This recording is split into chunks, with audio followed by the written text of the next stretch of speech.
નમસ્કાર વિદ્યાર્થી મિત્રો, એસએન વિદ્યાલય દ્વારા સંચાલિત ઈ લર્નિંગ કાર્યક્રમમાં ફરી એકવાર આપ સર્વેનું હાર્દિક હું સ્વાગત કરું છું।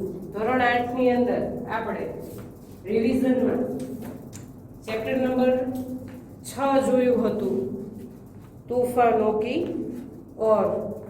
આજે આપણે નવું ચેપ્ટર હાર કી જીત જોઈશું।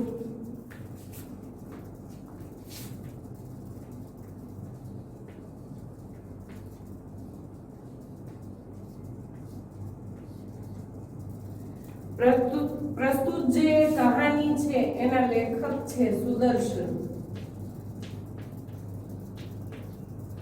લેખક પૂછવામાં આવે તો સુદર્શન। એટલે કે આ પાઠ હાર કી જીત ચેપ્ટર નંબર 7 આપણે ઓફલાઈન સરસ મજાનો ભણી ગયા છે પાઠ, છતાં પણ રિવિઝન સ્વરૂપે એક વખત શોર્ટમાં વાત કરી દઉં તો જેવી રીતે माँ પોતાના દીકરાને પ્રેમ કરે છે એવી રીતે જ बाबा भारती जो है वो अपने घोड़े को प्रेम करते थे। बाबा भारती जो है वो एक संत है, साधु है, जो अपना सब कुछ त्याग कर मंदिर में जाकर रहते हैं। उन्हें नगर का जीवन पसंद नहीं है। ज्यादातर बाबा भारती जो है वो गांव के लोगों को या फिर जरूरियातमंद लोगों की परवाह ज्यादा करते हैं। उन्हें अपनों से ज्यादा यानी कि अपने से ज्यादा उन्हें लोगों की चिंता रहती है। इस इलाके का कुख्यात डाकू खड़क सिंह, जो बाबा भारती के घोड़े सुल्तान की वाहवाही सुनकर उनके पास पहुंच जाता है। अब खैर वो था एक डाकू, इसीलिए वो अपनी जो है वो तो दिखाएगा ही।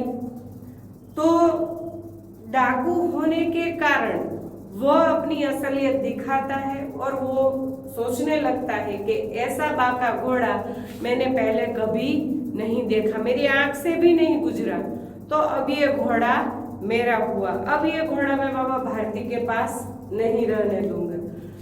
बाबा भारती को उसने खुली चुनौती दे दी कि अब ये घोड़ा आपके पास नहीं रहेगा। सुनकर बाबा भारती जो है वो बहुत डर गए। उन्होंने कई दिनों तक, कई रातों तक सोया नहीं, घोड़े के अस्तबल की रखवाली करते रहे, रात दिन उसकी चिंता करते रहे। बहुत समय बीत गया लेकिन खड़क सिंह वहां आया नहीं। तब बाबा भारती जो है वो है तो आखिर मनुष्य, निश्चिंत हो गए और फिर से वो घुड़सवारी करने लगे और अपने घोड़े पर फिरने लगे। सहसा एक दिन एक बाबा भारती का सांझ का समय हो गया था। वो संध्या के समय सुल्तान पर एक चक्कर लगाने, 8-10 मील का एक चक्कर लगाने जाते थे। तो हर रोज की तरह वो निश्चिंत होकर चक्कर लगाने चले गए। सहसा एक पेड़ के नीचे से एक आवाज सुनाई दी। आवाज में बहुत कष्ट, बहुत पीड़ा थी, इसलिए बाबा भारती ने घोड़ा वहीं रोक दिया और पूछा, भैया कहाँ जाना है? बोला पास के गांव में, वहां जो वैद्य है उसका मैं सौतेला भाई हूँ, आप कृपया करके मुझे वहां ले जाइए, मुझे बहुत पीड़ा हो रही है, मैं चल नहीं सकता, फिर नहीं सकता। बाबा भारती संत थे, उन्हें दया आ गई। उन्होंने तुरंत ही उस अपाहिज को घोड़े पर बिठा लिया और खुद घोड़े की लगाम पकड़कर चलने लगे।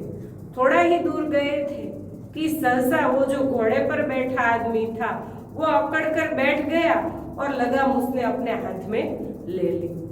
तब तो बाबा भारती के आश्चर्य का पार नहीं रहा कि ये क्या हुआ। एक अपाहिज तान कर बैठ गया और घोड़े की लगाम भी छीन ली। तब उन्होंने देखा तो अपाहिज कोई और नहीं बल्कि कुख्यात डाकू खड़क सिंह था। बाबा भारती बहुत दुखी हुए। थोड़ी देर तो वो सुन्न रह गए, उन्हें कुछ पता ही नहीं चला क्या हो गया। फिर बाद में संभल कर उन्होंने खड़क सिंह से यह प्रार्थना की, निवेदन किया कि तूने जिस तरह से ये घोड़ा मुझसे छल से लिया है, यह जो पूरी घटना है कृपया करके ये घटना तुम किसी के साथ शेयर मत करना। वो डाकू सोचने लगा ये बाबा भारती मेंटली इफेक्ट हो गए हैं, क्यों ऐसा बोलते हैं, सोचते हैं कि मैं ये घटना किसी को ना कहूँ, किसी के साथ बात ना करूं। मैं तो ये सोचता था मूर्ख कि मुझे तो घोड़ा लेकर भागना पड़ेगा, पर यहाँ तो ऐसा कुछ नहीं हुआ। सहसा ऊपर से ये बाबा भारती कह रहा है कि तू ये घटना किसी को बताना मत। तब यह बात उसकी समझ में नहीं आई, तो उसने पूछा बाबा भारती आप क्यों मुझे मना कर रहे हैं ये बात किसी को पता चलने से। तब बाबा भारती कहते हैं कि तूने जिस प्रकार जिस रीत से यह घोड़ा छल से मुझे लिया है, आइंदा आज से कोई व्यक्ति किसी गरीब पर विश्वास नहीं करेगा, किसी अपाहिज का भरोसा नहीं करेगा। इसीलिए मैं तुझसे निवेदन करता हूँ कि यह घटना किसी के सामने प्रकट मत करना। यह सुनकर घोड़ा लेकर खड़क सिंह चला तो गया, पर रात को सो नहीं पाया। इतने उच्च विचार, इतने सद्विचार, यह तो किसी महापुरुष के ही हो सकते हैं। इसीलिए उसका हृदय परिवर्तन हो गया और दूसरे दिन वो घोड़ा फिर से बाबा भारती को सौंप आया। घोड़े की हिनहिनाहट सुनकर बाबा भारती जैसे अपने बिछड़े हुए बच्चे से मिलता है एक बाप, उसी तरह वो उसे लिपट कर चूमने लगे और थप्पियां देने लगे। और एक और बाबा भारती हार कर भी जीत जाते हैं। तो इस कहानी का टाइटल है हार की जीत। तो यहाँ हार तो जाते हैं, पर अंत में जीत किसकी होती है? सत्य की जीत होती है। આ થઈ આખે આખા કહાનીનો મેં તમને શોર્ટમાં સાર કીધું, એ આપણે ઓફલાઈન પણ ભણી ગયા છીએ, પણ રિવિઝનમાં ફરીવાર બધું તાજું થઈ જાય એટલા માટે થયું ચલો એકવાર વાત કરી દઈએ। હવે પ્રશ્નના જવાબ આપણે કરવાના બાકી હતા, એ આપણે લાઈન ટુ લાઈન લેતા જશું। સ્વાધ્યાયના પ્રશ્ન અત્યારે જોઈએ છીએ, તો સ્વાધ્યાયની અંદર આપણો પહેલો પ્રશ્ન છે रिक्त स्थान, એટલે કે પહેલી ખાલી જગ્યા છે પેજ નંબર 43 ઉપરની પહેલી ખાલી જગ્યા કે ખડક સિંહ ઉસ ઇલાકે કા। મને ખબર છે આ ઓફલાઈન આપણે વાત થઈ હતી કે મેં તમને ઉદાહરણ પણ આપ્યું હતું કે ઓલા ડાકુની વાત આવી તો આપણને સ્વાભાવિક ડાકુ એટલે કોણ યાદ હોય, તો કે ડાકુ જેવું નામ પડે એટલે તરત જ આપણને ગબ્બર સિંહ યાદ આવે, પણ અહીંયા આપણે ગબ્બર સિંહની વાત લેવાની નથી। એ ઉદાહરણ સાથે મેં તમને કીધું હતું કે કુખ્યાત ડાકુનું નામ શું હતું? ખડક સિંહ। એ ખડક સિંહ ઉસ इलाके का क्या था? प्रख्यात डाकू था। એટલે કે પહેલી ખાલી જગ્યાની અંદર પ્રખ્યાત જવાબ આવશે।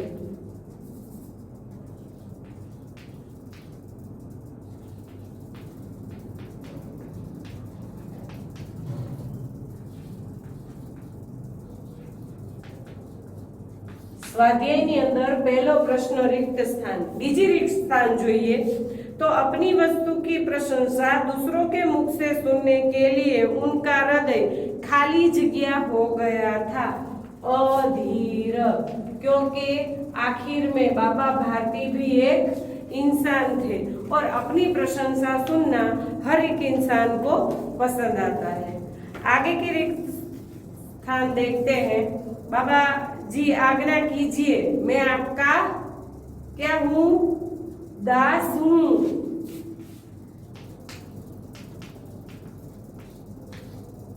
मैं आपका दास हूं, केवल यह घोड़ा न दूंगा। आ थई रिक्त स्थाननी વાત।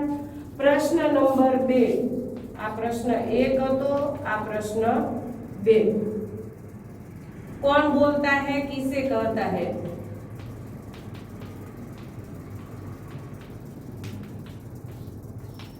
एनी अंदर पहलू छे दुर्गादत्त वैद्य का नाम सुना होगा, उनका सौतेला भाई हूं। अपाहिज ने किससे कहा? बाबा भारती से। अपाहिज बोला तो अपाहिज ने बाबा भारती से कहा। આ થયો પહેલાનો जवाब। હવે વાત કરીએ બીજાની, तो लोगों को अगर इस घटना का पता लग गया तो वे किसी गरीब का विश्वास न करेंगे। आ वाक्य कोण बोले छे? બધાને ખબર છે કારણ કે વાર્તા બે વખત રિપીટ થઈ છે, ઓફલાઈન અને ઓનલાઈન। કોણ બોલે છે? ફટાફટ જવાબ। તો બાબા ભારતી બોલે છે અને ખડકસિંહને કહે છે।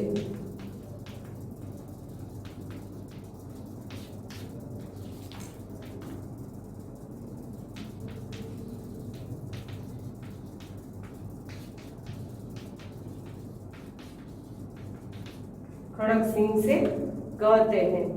आ थयो प्रश्न नंबर 2। હવે પ્રશ્ન નંબર 3 છે એ તમને પીડીએફ સ્વરૂપે મોકલવામાં આવશે। જ્યારે પણ હિન્દીની ચેપ્ટર 7 ની પીડીએફ તમને મળે હારકી જીતની, ત્યારે તમારે એ પીડીએફ માં પ્રશ્નના જવાબ આપેલા છે। પ્રશ્ન નંબર 3। હવે વાત કરીએ પ્રશ્ન નંબર 4 ની, એટલે કે મોટા પ્રશ્ન। પણ એ પહેલા આપણે પાછળ જોઈ લઈએ પ્રશ્ન નંબર 7 શબ્દકોશ। એટલે પછી આપણે શું મોટા પ્રશ્ન જ ખાલી લખવાના રે। શબ્દકોશ, શબ્દકોશની અંદર જો તમને આપેલું છે કે સુંદર જમીન, સંધ્યા,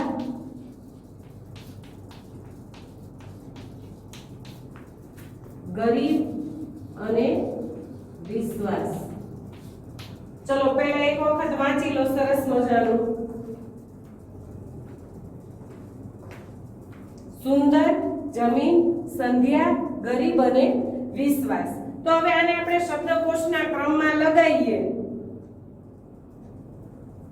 શબ્દકોશ નથી, સોરી, વિલોમ શબ્દ છે।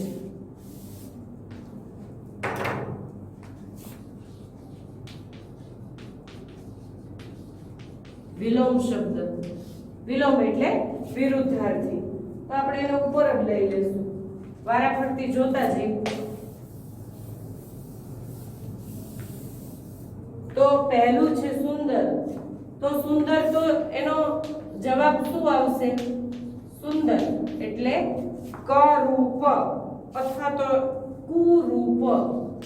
કુરૂપ એટલે કે બેડોળ લાગતું હોય તેવું। હવે એની અંદર સાથે સાથે તમને એવું પણ કહેવામાં આવ્યું છે કે વિલોમ શબ્દનો શબ્દ આપી અને તેને વાક્યમાં પ્રયોગ કરો। એટલે આપણે વાક્ય કુરૂપથી બનાવવાનું છે કે उस होटल का वेटर दिखने में बहुत असुंदर अथवा तो कुरूप दिख रहा था। आ थયું વાક્ય। આવી જ રીતે બધા જ શબ્દના શું બનાવવાના છે? વાક્ય બનાવવાના છે। અને વાક્ય હવે 7મા 8મા ધોરણની અંદર તો જાતે આવડે જ બનાવતા। હવે જમીન તો આસમાન,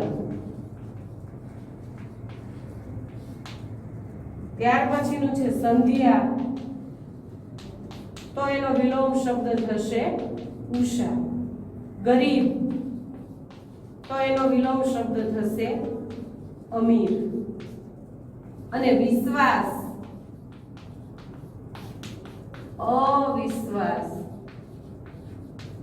આ થયા વિલોમ શબ્દ, જે તમારે સ્ક્રીનશોટ પાડી અને રાખી લેવાના છે અને આપણી ફેરબુકની અંદર લખવાના રહેશે। કારણ કે ઓફલાઈન આપણે ઓનલી ખાલી પાઠ જ સમજ્યા છીએ, લખવાનું બાકી છે। એટલે મેં તમને પ્રશ્ન નંબર 1, 2, ત્રીજો પીડીએફ માં, ચોથો હમણાં બોર્ડમાં કરાવું છું અને ડાયરેક્ટ પ્રશ્ન 7 વિલોમ શબ્દ। ત્યાર પછીનો 8 અને 9 એ છે ઉપસર્ગ અને પ્રત્યય। એ આપણે એક અલગ ટોપિકમાં ભણીશું, કારણ કે ગ્રામરનો ટોપિક છે અને ઉપસર્ગ અને પ્રત્યય કઈ રીતે લગાવવાના। ઓફલાઈન આપણે પ્રત્યય તો શીખી જ ગયા છીએ કે બે, જો કે બંને શીખી ગયા છીએ વ્યાખ્યાયિત રીતે કે ઉપસર્ગ કોને કહેવાય અને પ્રત્યય કોને કહેવાય। પણ એ તમને પીડીએફ સ્વરૂપે અથવા તો ક્યારેક પછી 5-10 મિનિટ વધતી હશે લેક્ચરની અંદર તો એ આપણે અલગથી આખો ટોપિક ભણાવીશું। અત્યારે પ્રશ્ન નંબર 7, ત્યાર પછી પ્રશ્ન નંબર 10।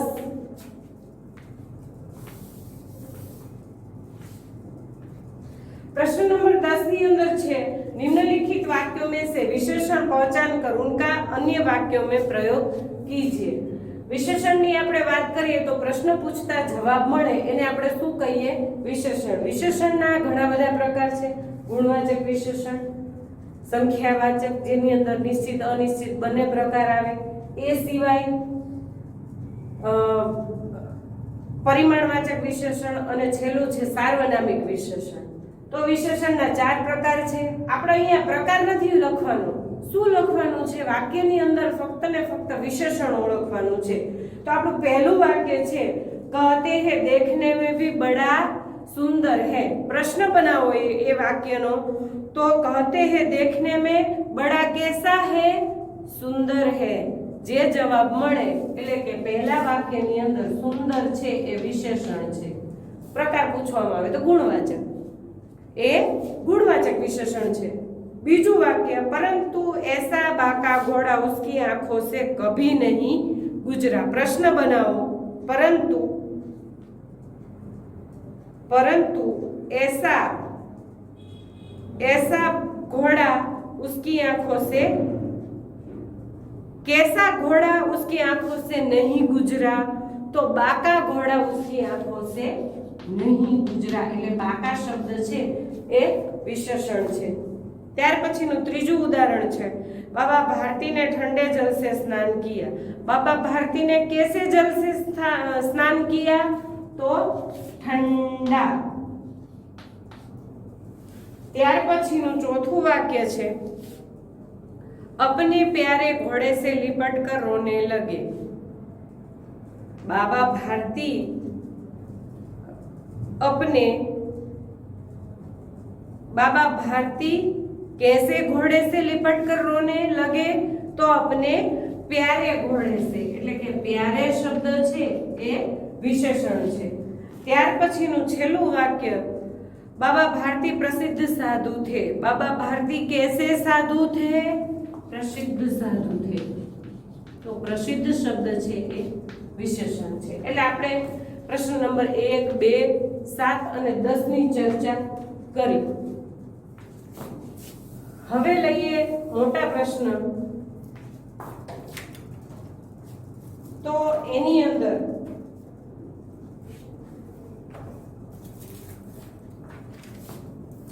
આપણો પહેલો પ્રશ્ન છે कि बाबा भारती अपना समय कैसे बिताते थे? स्वाध्यायની અંદર પ્રશ્ન નંબર 3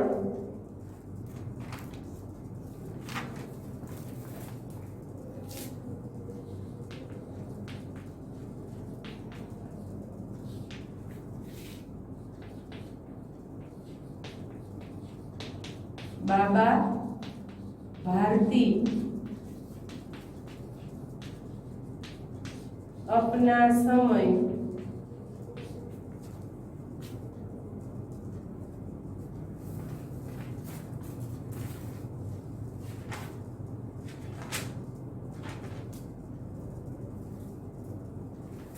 कैसे बिताते थे?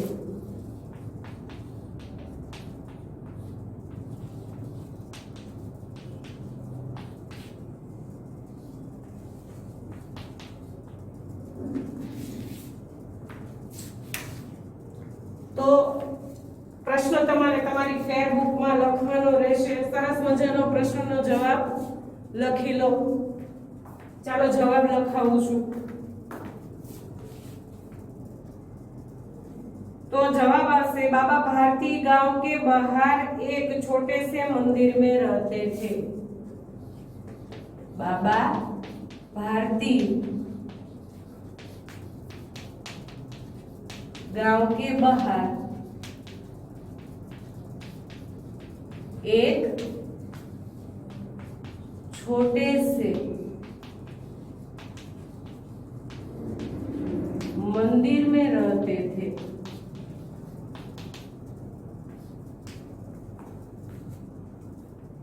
શબ્દ ઓળખવામાં કદાચ ભૂલ થાય તો હું જવાબ સાથે સાથે બોલું જ છું, તો ઘડીક વિડિયો રિવાઇન્ડ ફોરવર્ડ કરી અને જવાબ સાંભળી લેવાનો। मंदिर में रहते थे और भगवान का भजन करते थे। और भगवान का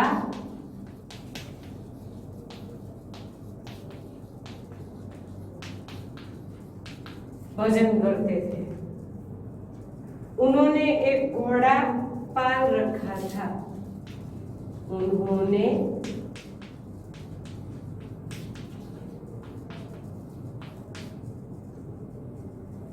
एक घोड़ा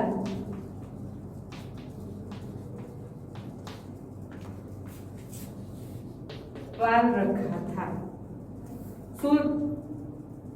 जिसे वे सुल्तान कहकर पुकारते थे, जिसे वे सुल्तान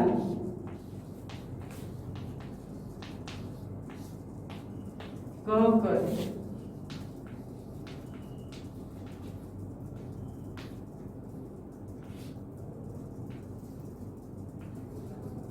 पुकारते थे। भगवान के भजन से जो समय बचता उसे वे घोड़े की सेवा में लगाते थे। भगवान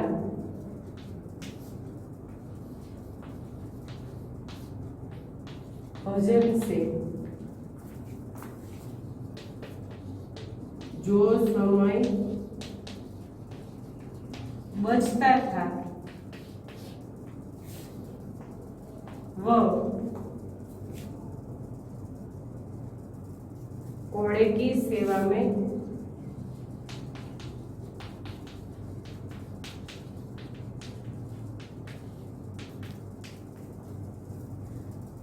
लगाते थे।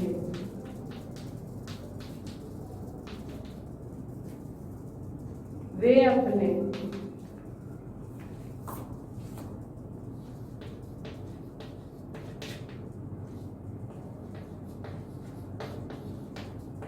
हाथ से खरहरा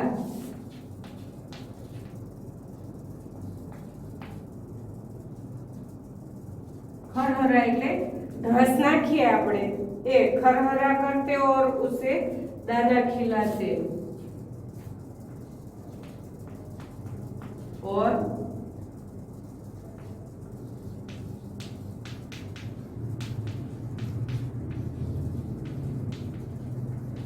એટલે એને નવડાવવા દોવડાવવાનું બધું જ કામ એ સિવાય એને ઘાસ નાખવાનું નીર કરવાનું બધું કામ કોણ કરતા બાબા ભારતી કરતા હતા करते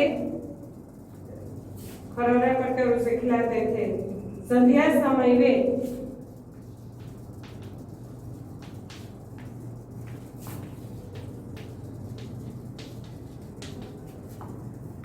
सुल्तान पर सवार होकर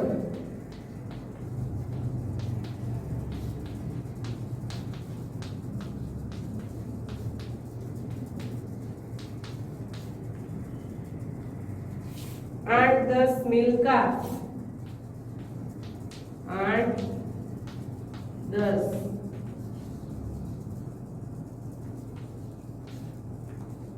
मील का चक्कर काटते थे।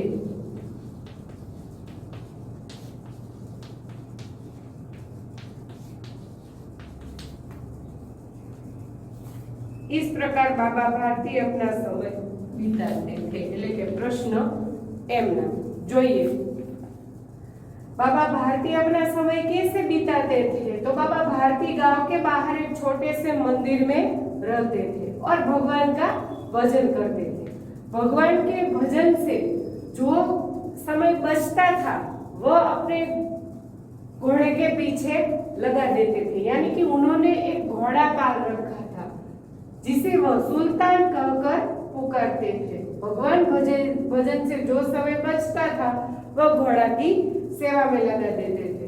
वे अपने हाथ से उसे खरहरा करते और उसे दाना खिलाते थे। घोड़ा ने अपने गळा पासे पंपोरीए नवડાવીએ साफ करिए ने खरहरा કર્યું કહેવાય। संध्या समय में सुल्तान पर सवार होकर 8-10 मील का चक्कर लगाते या काटते थे। तो आनो सरस मजानो स्क्रीन સ્ક્રીનશોટ લો અને સ્ક્રીનશોટ લઈ અને સુંદર અક્ષરે તમારે તમારી ફેરબુકમાં લખવાનું રહેશે. ચલો સ્ક્રીનશોટ લઈ લો. ચલો ત્યાર પછીનો બીજો પ્રશ્ન છે. બધા પ્રશ્ન આવા મોટા જ છે, લખવામાં બિલકુલ આળસ નહીં કરવાની. લખીએ તો સરસ મજાનું પાકું થઈ જાય. ચાલો બીજો પ્રશ્ન છે. બાબા ભારતી કો કિસકા ડર લગા ક્यों?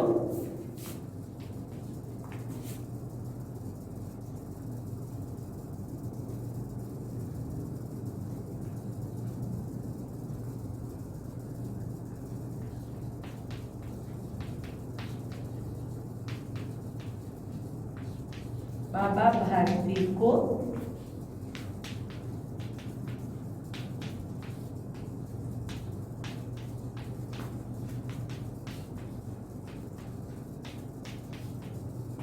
किसका डर लगा क्यों?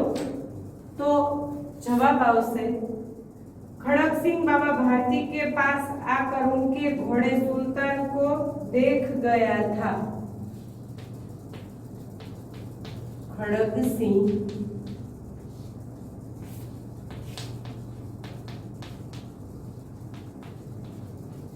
बाबा भारती के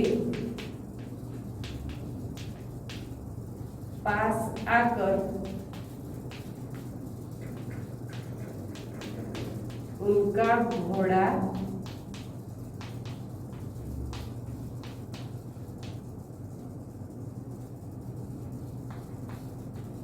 देख गया था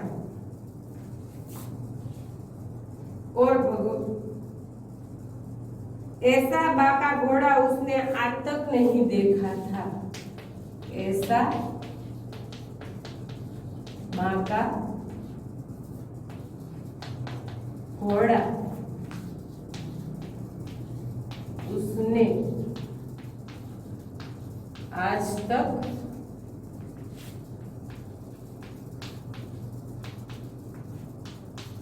नहीं देखा था. वह उसकी चाल पर मुग्ध हो गया था. वह उसकी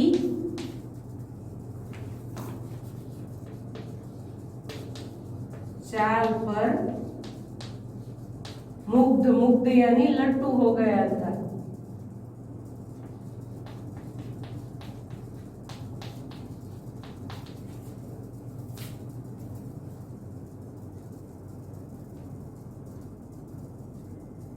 जाते जाते वो बाबा भारती से कह गया था कि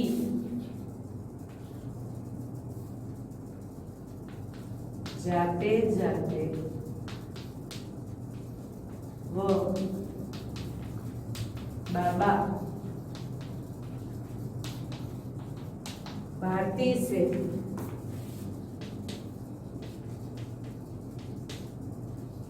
कह गया था कि सुल्तान उनके पास न रहने देगा. वह सुल्तान को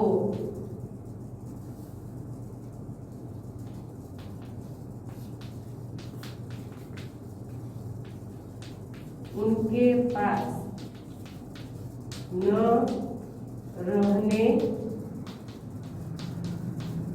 देगा.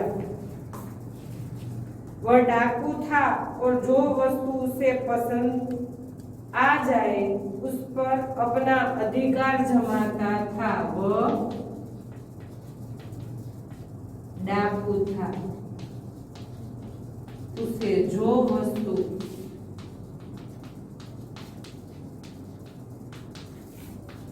पसंद आ जाए उस पर वह अपना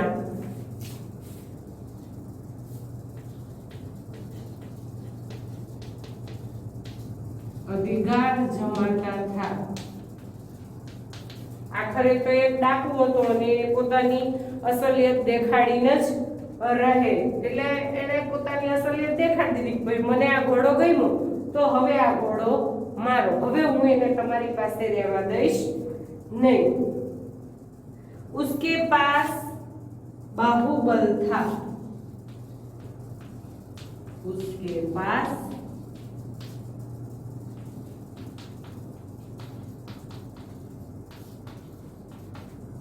बाहुबल था, इसीलिए बाबा भारती को खड़क सिंह का डर लगने लगा। इसलिए बाबा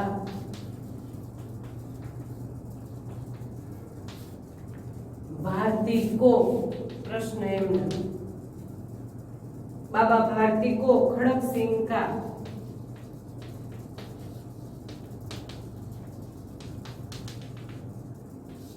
डर लगने लगा। प्रश्न જોઈએ बाबा भारती को किसका डर लगा, क्यों? तो खड़क सिंह बाबा भारती के पास आकर उनका घोड़ा देख गया था। ऐसा बाका घोड़ा यानी कि ऐसा मजबूत, देखने में सुंदर, ऐसा बाका घोड़ा उसने आज तक नहीं देखा था। वह उसकी चाल पर मुग्ध हो गया था, लट्टू हो गया था। जाते जाते वह बाबा भारती से कह गया था कि सुल्तान को उनके पास न रहने देगा। वह डाकू था और जो वस्तु उसे पसंद आ जाती थी उस पर अपना हक जमाने लगता था। यह उसके पास बाहुबल था यानी कि डाकू था, तो उनके पास शक्तिशाली लोग भी थे, बाहुबल था। इसीलिए बाबा भारती को खड़क सिंह का डर लगा रहता था। तो स्क्रीनशॉट पाड़ो અને स्क्रीनशॉट તમારી પાસે રાખી લો અને સુંદર અક્ષરે પ્રશ્નનો જવાબ ચોપડામાં લખી લેવાનો। ચલો લઈ લીધો। આગળ પ્રશ્ન નંબર 3।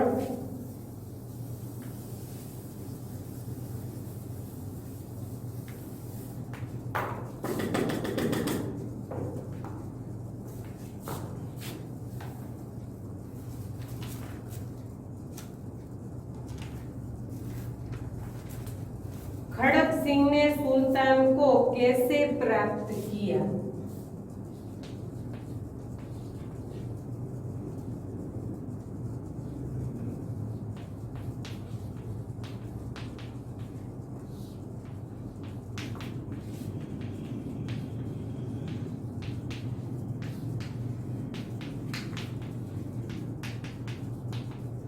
कैसे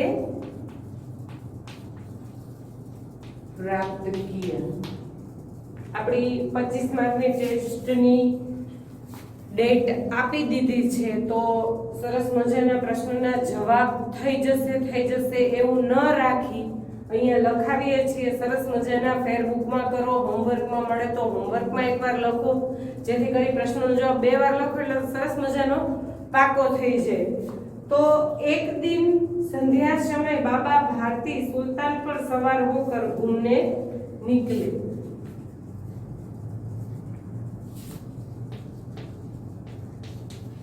एक दिन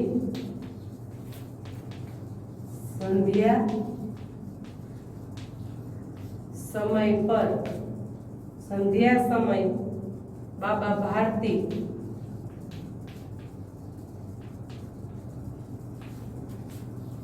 सुल्तान पर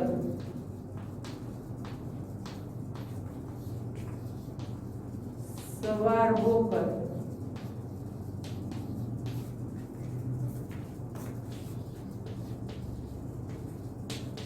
घूमने निकले।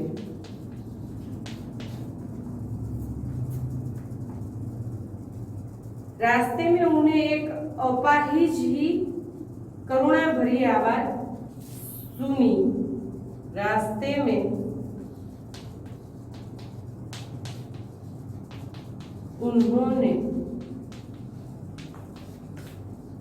एक अपाहिज की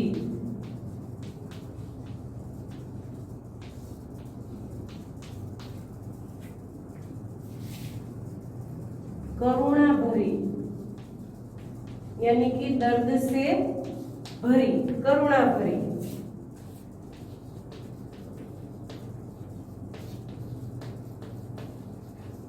आवाज सुनी। उसने बाबा से घोड़े पर रामवाला गांव पहुंचने की प्रार्थना की। उसने बाबा से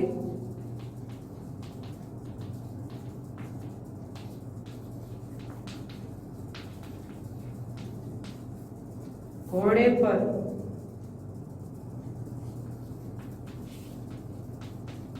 रामवाला गामનું નામ છે રામવાલા ગામ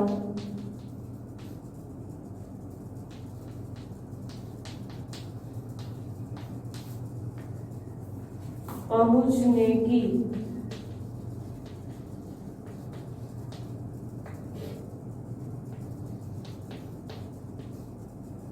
प्रार्थना की। बाबा ने तरस खाकर उस अपाहिज को बाबा ने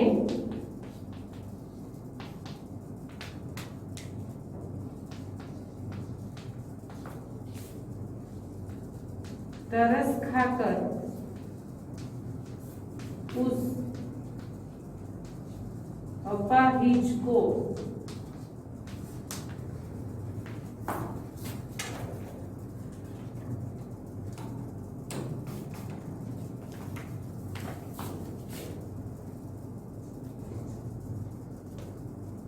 घोड़े पर बिठा लिया।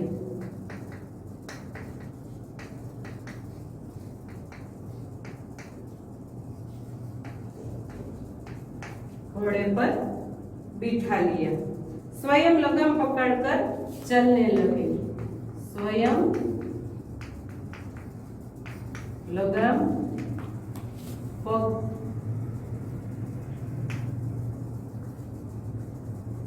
पकड़कर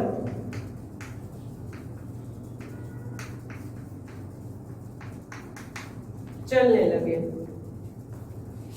सहसा उस अपाहिज ने झटका देकर बाबा भारती के हाथ से लगाम छीन ली। सहसा उस अपाहिज ने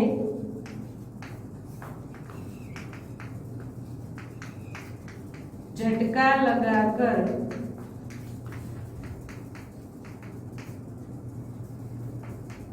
बाबा भारती से लगाम छीन ली।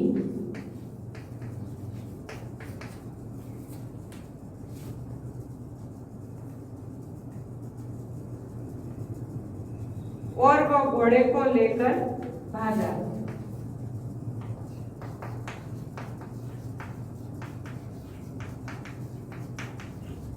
घोड़े को लेकर भागा। वह अपाहिज कोई और नहीं, वह अपाहिज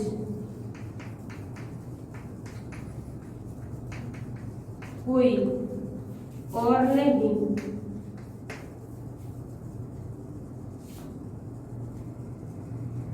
डाकू खड़क सिंह था। डाकू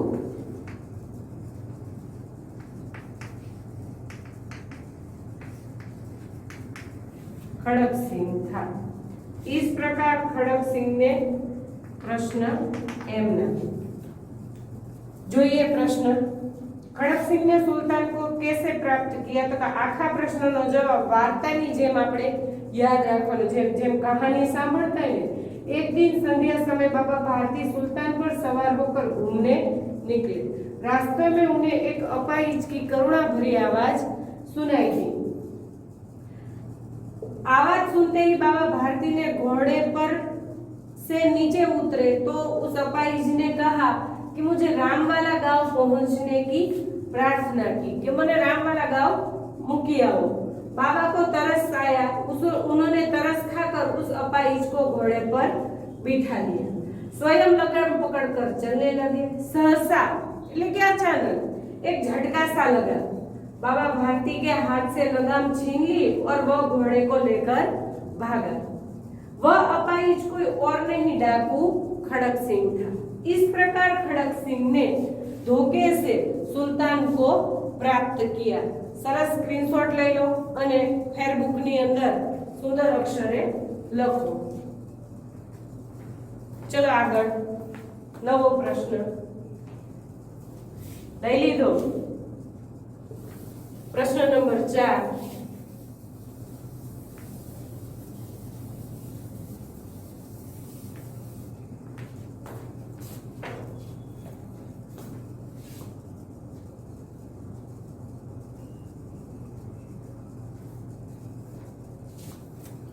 घोड़े को वापस आया देखकर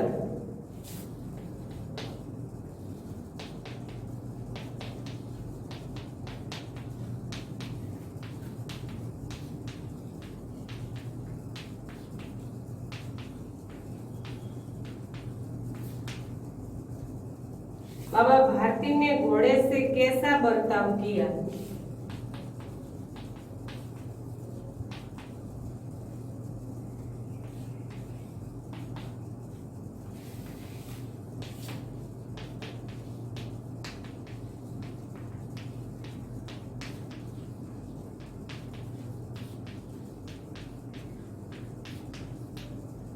कैसा बर्ताव किया? जवाब જોઈએ। घोड़े को वापस आया देखकर बाबा भारती खुशी का ठिकाना न रहा। बाबा भारती का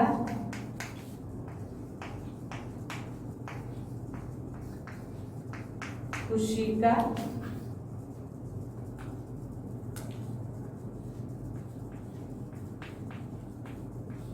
ठिकाना न रहा। वे उसके गले से निपटकर रोने लगे। वे उसके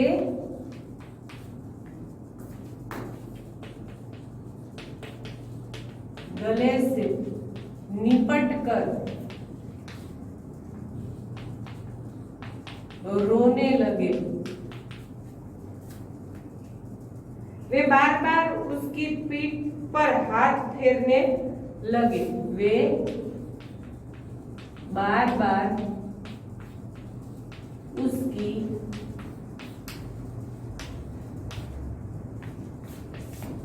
पीठ पर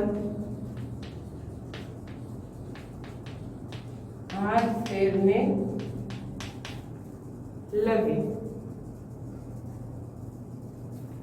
उसके मुंह पर थपकियां देने लगे। उसके मुंह पर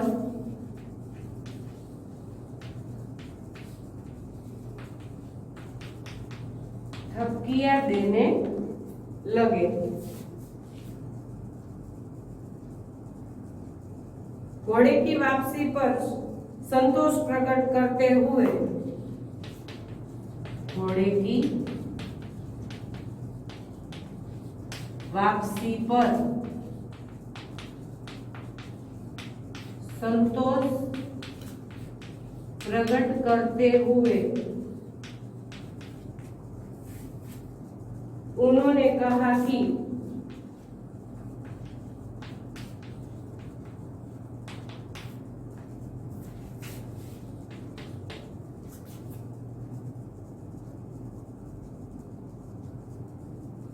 अब कोई गरीबों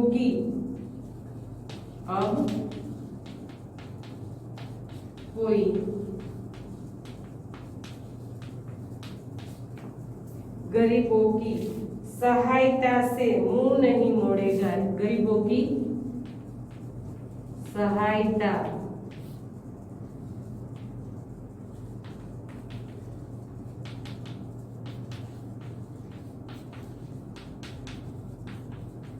मुंह नहीं मोड़ेगा। इस प्रकार घोड़े की वापसी देखकर बाबा भारती उससे वही बर्ताव किया जो एक पिता। इस प्रकार घोड़े की वापसी पर बाबा भारती ने वह बर्ताव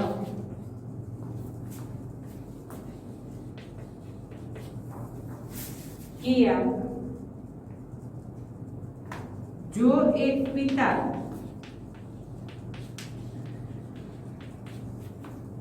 बहुत दिन बाद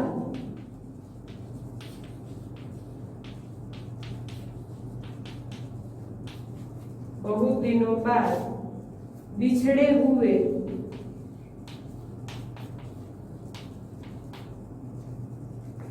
पुत्र के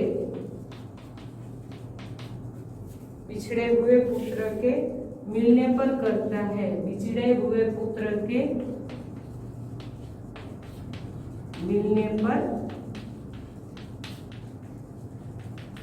करता है। जो ये प्रश्न, घोड़े को वापस आया देखकर बाबा भारती ने घोड़े से कैसा बर्ताव किया? तो बाबा भारती की खुशी का ठिकाना न रहा। वे उसके गले से लिपट कर रोने लगे, बार बार उसकी पीठ पर हाथ फिराने लगे, उसके मुंह पर थपकियां देने लगे। घोड़े की वापसी पर संतोष प्रकट करते हुए उन्होंने कहा कि अब कोई गरीब की सहायता से मुंह नहीं मोड़ेगा। इस प्रकार घोड़े की वापसी पर बाबा भारती ने वह बर्ताव किया जो एक पिता बहुत दिनों बाद अपने बिछड़े हुए पुत्र से मिलते हो अथवा तो मिलने पर जो करते हैं पिता, ऐसा बर्ताव बाबा भारती ने अपने घोड़े के साथ किया। ત્યાર પછીનો એક પ્રશ્ન છે જે હું તમને મોઢે કહીને સંભળાવું છું। તમારે ધીમે ધીમે સુંદર અક્ષરે તમારી ફેરબુકમાં લખવાનો રહેશે।